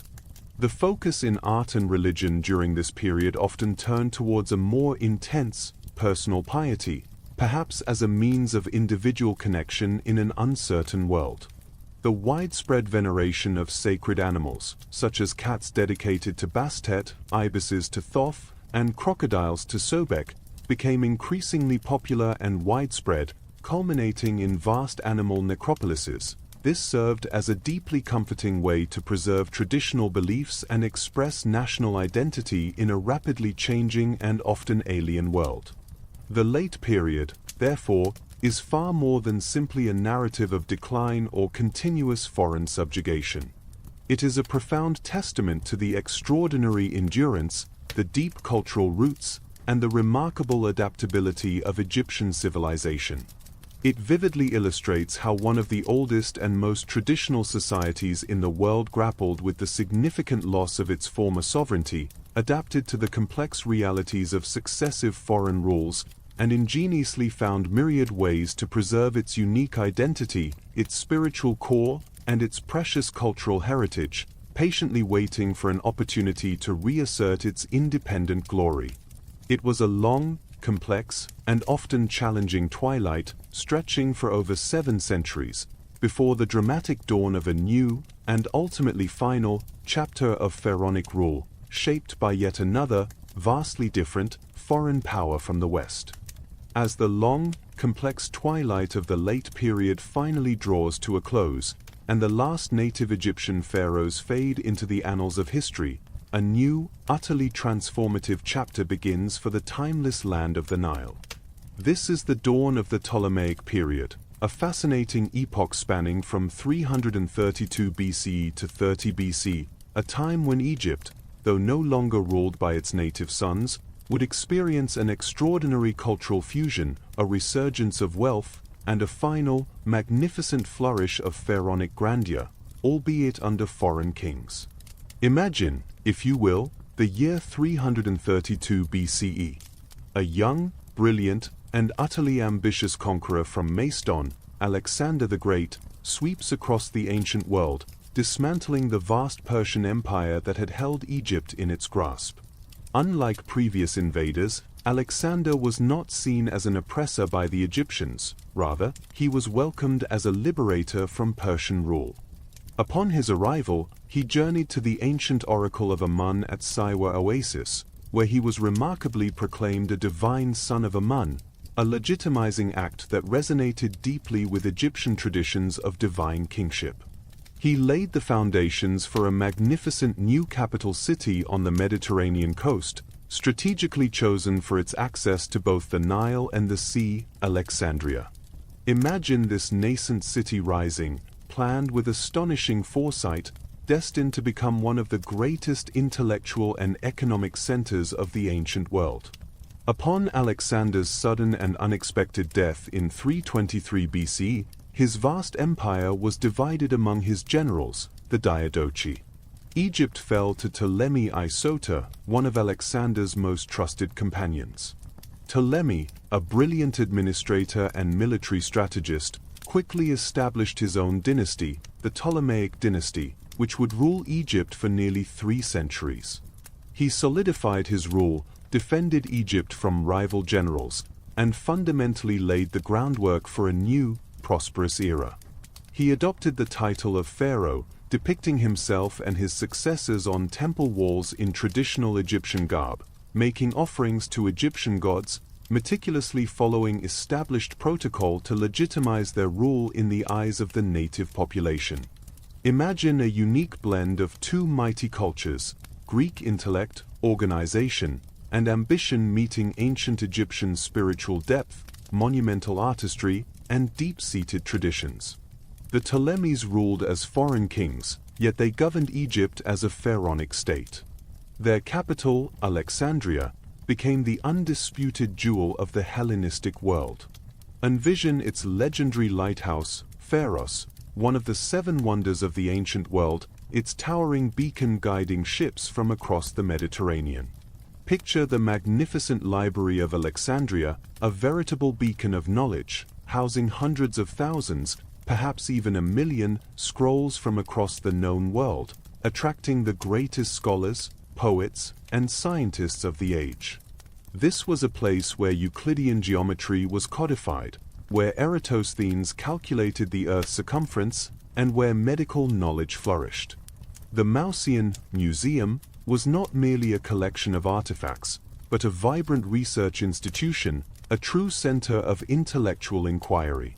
While Alexandria was profoundly Greek in character, a bustling hub of philosophers, scientists, and traders speaking Koine Greek, the Ptolemies were acutely aware of the need to maintain religious harmony with their native Egyptian subjects.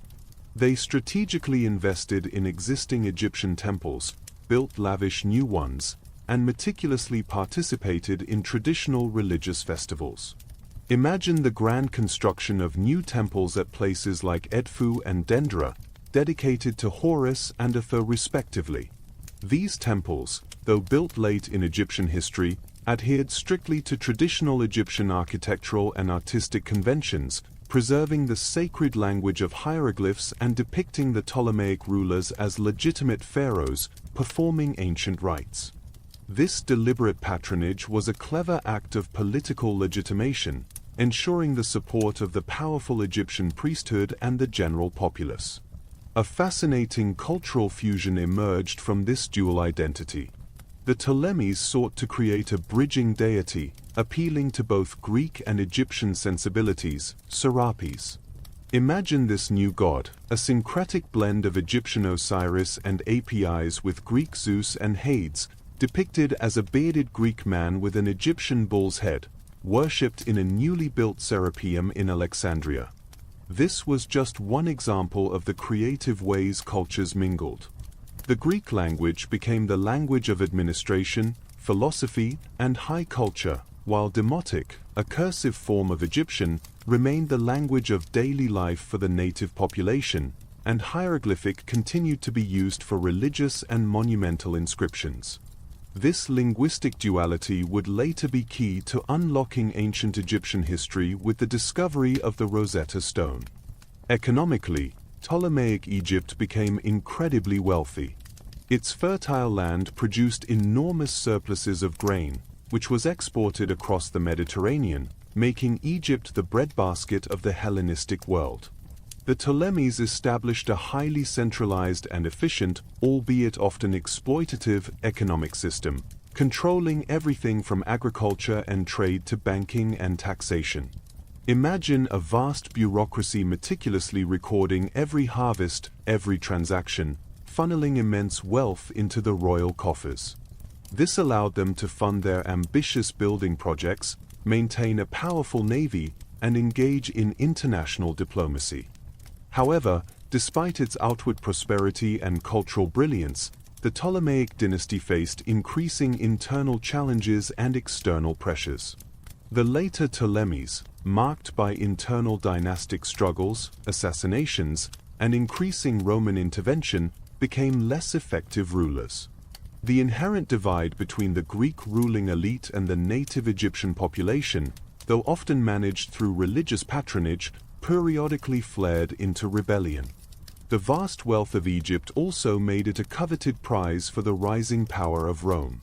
Our narrative naturally gravitates towards the most famous of the Ptolemaic rulers, Cleopatra VII Philopator. Imagine her not merely as a figure of romance, but as a shrewd, multilingual, and politically brilliant queen, the last truly independent pharaoh of Egypt. She famously allied herself first with Julius Caesar and then with Mark Antony, attempting to leverage Roman power to preserve Egypt's independence and the Ptolemaic throne. Her story is one of immense ambition, strategic alliances, and tragic downfall. Her personal charm, her intellect, and her ability to speak Egyptian, unlike many of her predecessors, made her a legendary figure.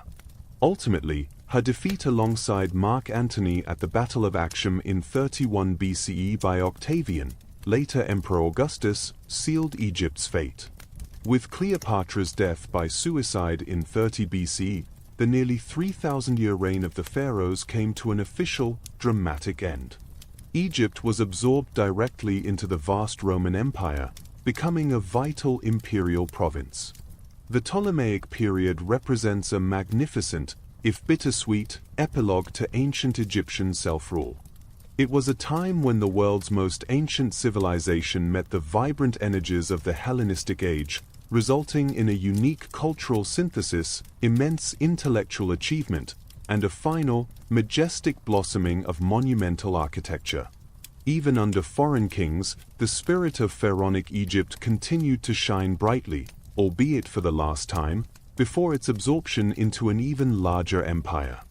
As the sun, which has graced the land of Egypt with its life-giving warmth and golden light for truly millennia, now gently, perhaps even ceremonially, sets on the era of the pharaohs, we arrive at the ultimate and most poignant chapter in our grand, 3-hour journey through the magnificent, enduring history of ancient Egypt. This is the moment where the land of the Nile transitions from a kingdom, however powerful or fragmented, into the firm, expansive, and fundamentally distinct grasp of the Roman Empire. This pivotal period, commencing definitively with the dramatic death of Cleopatra VII in 30 BCE and stretching through nearly 7 centuries of Roman and then Byzantine, Eastern Roman, rule, marks the absolute end of independent pharaonic Egypt and its direct, profound absorption into a vast, powerful, and culturally distinct imperial system. Imagine, if you will, the immediate aftermath of the decisive Battle of Actium in 31 BC, a pivotal naval confrontation that not only sealed the personal fate of Cleopatra, but irrevocably determined the future of Egypt itself. Octavian, the shrewd and ultimately victorious Roman general, who would soon become the revered Emperor Augustus, had decisively defeated the combined naval forces of Mark Antony and Cleopatra.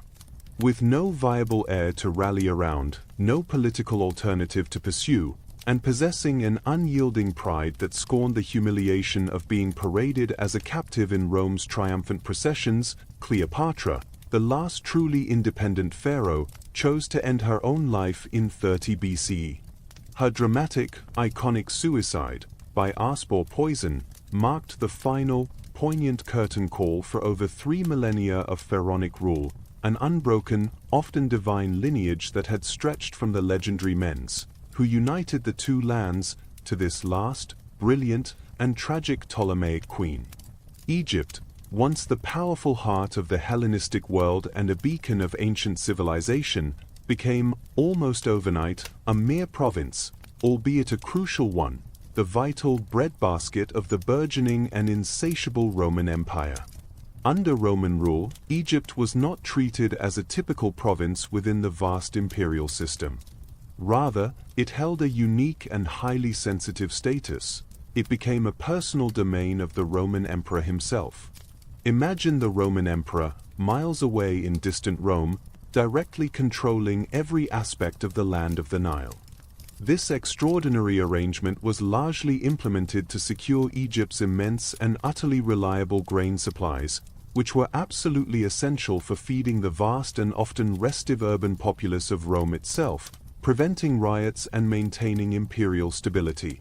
The administrative structure, already highly centralized and efficient under the Ptolemies, was meticulously refined by the Romans to be even more ruthlessly effective in taxation and resource extraction.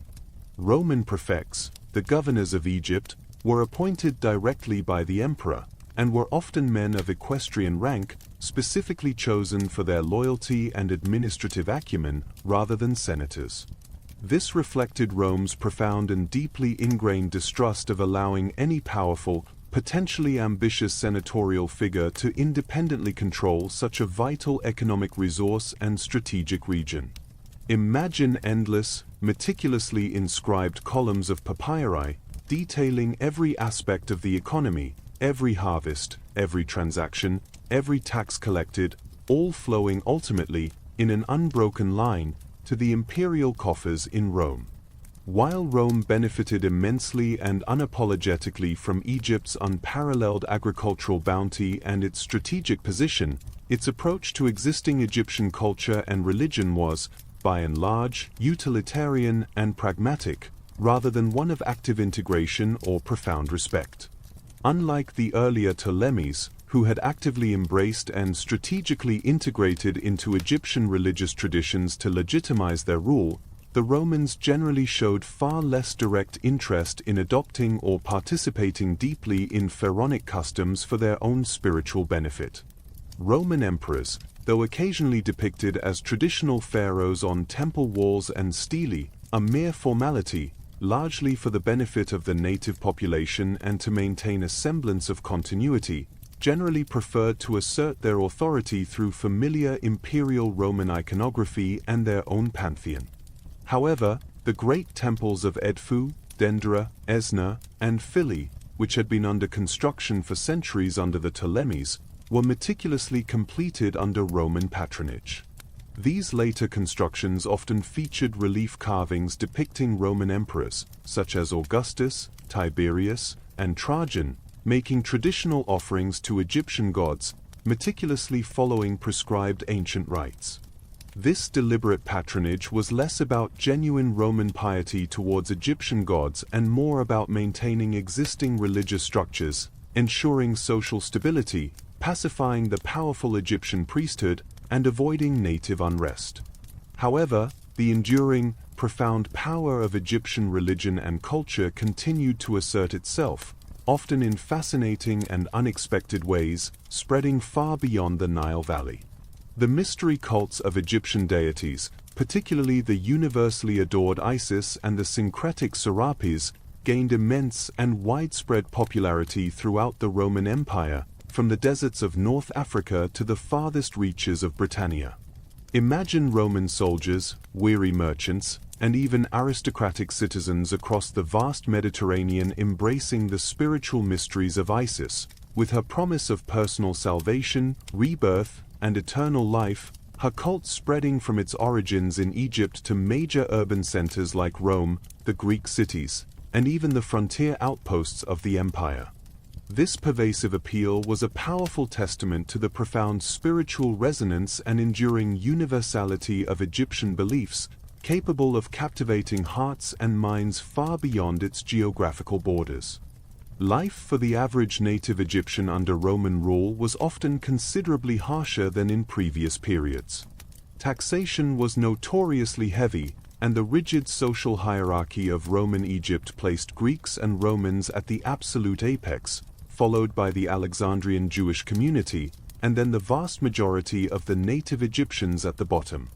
Egyptians continued to cultivate the fertile land, work in arduous quarries, and serve in various capacities within the Roman administration, but their opportunities for significant upward social or economic mobility were severely limited.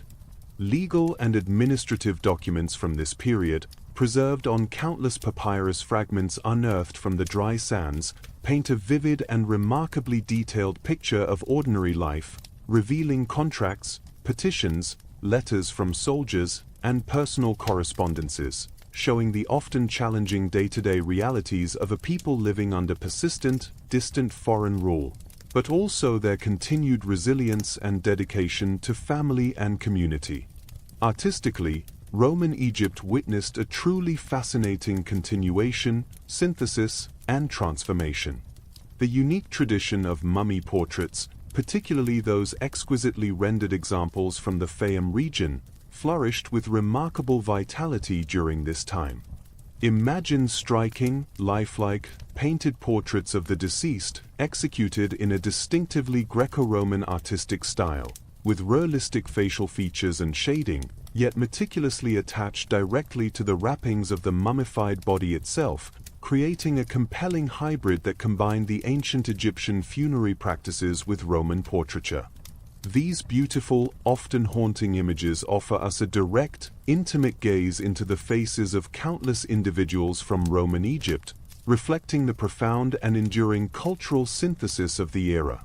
Traditional Egyptian temple building continued in some form, particularly under the earlier Roman emperors, but gradually diminished in both scale and ambition, becoming less innovative and more formulaic over time. The last known hieroglyphic inscription dates to 394 CE, meticulously etched on the walls of the Temple of Philae, a poignant and symbolic marker of the end of a sacred, ancient script that had endured for over 3 millennia.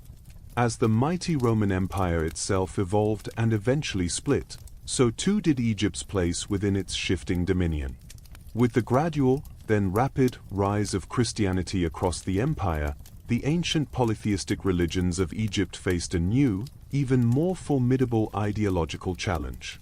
Imagine the slow but inexorable spread of the new monotheistic faith, initially clashing violently with Roman authorities who ruthlessly persecuted early Christians, but eventually, remarkably, becoming the dominant state religion of the empire under Constantine and Theodosius.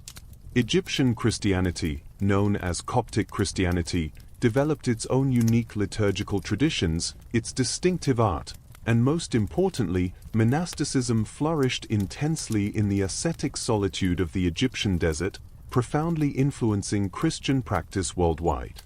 Ancient Egyptian language forms, written using a Greek-based alphabet, evolved into the Coptic language, which became the liturgical language of the Egyptian Church and continues to be used to this day. Churches began to replace or be built within the precincts of ancient temples, and the old gods, their cults suppressed by imperial decree, gradually faded from public worship, though their symbols and underlying mythological motifs often found subtle, fascinating echoes in the narratives and art of the new Christian faith. The final, definitive end of public ancient Egyptian religious practices came with a series of severe edicts issued by the Roman emperors Theodosius I and Justinian I, who ordered the systematic closure of all pagan temples across the empire. The very last active ancient Egyptian temple, the venerable Temple of Isis at Philae, a bastion of traditional worship, was finally and unequivocally closed in 535 CE under Justinian's orders, its devoted priesthood disbanded, and its sacred images either destroyed, transported, or reconsecrated as a Christian church. This marked the absolute, definitive end of the continuous, millennia-long, public practice of ancient Egyptian religion in its traditional, ritualistic form. Egypt remained a vital, albeit often restive, province of the Eastern Roman, Byzantine, Empire until the dramatic and swift Arab conquest in 641 CE. This watershed event marked yet another profound and enduring shift, ushering in the glorious Islamic era and fundamentally reorienting Egypt's cultural, linguistic, and political identity towards the Arab and Islamic world, a transformation that continues to define it to this day. However, the immense, unparalleled legacy of ancient Egypt was far, far from extinguished. Even as its monumental temples became silent, its cities crumbled into sand, and its hieroglyphic language became unreadable for over 1,000 years, its profound influence resonated widely throughout Western civilization, albeit often dimly perceived or misunderstood. Imagine the enduring Roman fascination for Egyptian obelisks, grandly transported and re-erected in the very heart of Rome, the scholarly admiration of early Christian thinkers for Egyptian monasticism, and the universal, unwavering awe inspired by its colossal pyramids, its enigmatic sphinx, and the sheer scale of its ancient wonders. It was not until the dramatic developments of the 19th century, particularly with Napoleon's expedition to Egypt and the subsequent, brilliant decipherment of hieroglyphs by the prodigious Jean-François Champollion, aided crucially by the trilingual text of the Rosetta Stone, a Ptolemaic decree found during Napoleon's campaign, that the true voice of ancient Egypt could finally be heard again, speaking across the millennia. Imagine the unparalleled exhilaration of unlocking a lost language, allowing scholars, for the first time in over a millennium, to read the sacred texts, understand the complex beliefs, and meticulously reconstruct the intricate history of a civilization that had been silent and mysterious for so long, finally revealing its profound inner world to modern eyes. And so, dear listeners, our tranquil, immersive journey through the long, complex, and utterly captivating history of ancient Egypt gently, serenely comes to its close. From the misty, legendary unification under Men's to the colossal, awe-inspiring pyramids of the Old Kingdom, the resilience and introspection of the Middle Kingdom, the imperial might and vibrant cosmopolitanism of the New Kingdom, the intriguing, revolutionary Amarna Interlude, the centuries of quiet endurance and adaptation in the late period, the vibrant, fascinating cultural fusion of the Ptolemaic era, and finally, its integration into the vast Roman Empire and its enduring legacy, Egypt, stands as an eternal, magnificent testament to human ingenuity, profound spiritual devotion, unparalleled artistic achievement, and remarkable, unyielding endurance against the tides of time. Its legacy continues, even today, to inspire, to mystify, and to remind us of the incredible depths, wisdom, and timeless grandeur of human civilization. Thank you for joining me on this immersive, peaceful exploration into the heart of ancient Egypt. May your rest be as profound, as rich, and as timeless as the history we have just shared. Good night.